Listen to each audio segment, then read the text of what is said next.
noticed that oil doesn't look like oil, which means there's probably a bunch of water in it. It's a transmission on the tractor here. So two reasons for that. One, they didn't have a proper gasket, they just had silicone, which had failed. One of the things I don't like about silicone is when you get a whole bunch of it, excess, it can fall off in there and then get in your gears. That's no good. So got gasket bought. And the other thing, other than that gasket, which was just silicone, the only thing that keeps water out is these boots on your shifters here. As you can see, they're in bad shape. So I got new boots as well. We'll get those replaced. And then I'll have to change the oil in the transmission again. I already did this once because it had water in it, and then not too long later, rained on the tractor, water in it again. So here we go again. I don't know if you guys have ever seen these wearable rags, but they're great. It's so convenient. You just got rags everywhere, anywhere you need them, anytime. Really convenient. It's a good thing I'm not married, because I ruin all my clothes. My wife would be pissed right now. But got this all apart. So the way these old ones worked is there's a spring held on by a retention clip, which fits in these grooves here, and that pushes this plastic seal down around this thing, and then seals on there like that. This is just a nice tight fit. That's what used to keep the water out. The new system's a little bit different. Boots are right here. It's just rubber boots that go over the top, so kind of annoying. It was hard to get those clips off of there, mostly because I'm working with a cheap set of Harbor Freight tools and off the back of my tailgate, so not ideal conditions. I probably should have just taken it into work, and I could have just zipped those rings off with a little cutting disc, and Bob's your uncle. Only broke one of these universal flat tip pry chisels, so not bad. They're cheap, easy to replace. We'll get all this cleaned up. Probably just use my shirt as a rag, and since I forgot to bring paper towels, and then we'll get her reassembled. So this is kind of old school technology right here. See how these holes aren't round? It's done on purpose. That's a way to turn a regular nut into a lock nut. So nowadays you'd probably see like a split ring washer or something like that underneath there. But this is probably a lot more secure way to do that. Kind of interesting. Gasket on, boots on. They didn't come with hose clamps. I'll have to get some to put on there to make sure it seals up. I'll bring them back tomorrow. Some guys would have probably put Permatex on this, which is fine. You can do that, but what that basically turns us into is a one-time use gasket. Sometimes it'll work better if you're having trouble with leaking, but really the gasket should be all you need.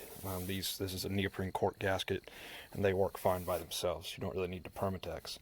And if you do use it, then whenever you take it off of there, it's real hard to get the gasket clean again, to put new Permatex on it, so it's pretty much ruined. Hopefully I won't have to get in here very often, but this is the second time I've been in here actually, and the first time, if you shift these really fast or kind of hard, it can jump out of the little track in there that it sits in to shift the gears, and then your tractor's stuck in gear. So you got to pull that apart and get in there and line those little pieces back up, and then just put it back together. So if I ever do that on accident, slam it into gear and jump the gear shifter out of its little hole that it rides in there, then I'll have to take that back apart. And if I'd put Permatex on there, it wouldn't seal. It'll never seal again correctly without putting a new gasket on it. So if you are going to do that, try to only Permatex one side of it, and then maybe it'll come off with it. And I don't know, but then the other side's still just cork to metal, so I just don't see the point. I think the torque spec on those was like 3 seconds with Bosch impactor. I think that's about half a redneck, so that ought to be good. And like I said, I'll bring those hose clamps. And one more thing checked off the list. So I need a new seat, because that one gets my butt wet every time I sit in it. And talked about the hydraulic issues. Oh, the other thing that I did not know when I bought this that I've learned is that on this tractor, the clutch engages right about there. Not very far, just as soon as you push on it, which means that the clutch is getting worn out. So you can adjust it, but I think it's pretty close to full adjustment as is.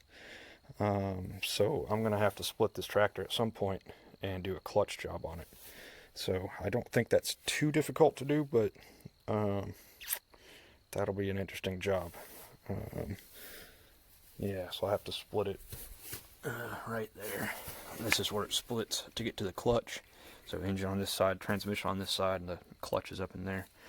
So yeah, that's going to be fun. I don't have a good way to do that right now though, because I don't have a concrete floor to be able to roll this apart. You know, I just got grass and stuff out here, which makes it tricky. I need a good level concrete floor to do that. So not sure when I'll be able to get that done, but it's gonna need it. It'll stop going in gear one of these days. Clutch will just always be in. And if that happens, then it makes it really hard to trailer it somewhere. So I'd rather be proactive and get it replaced before it completely goes out on me.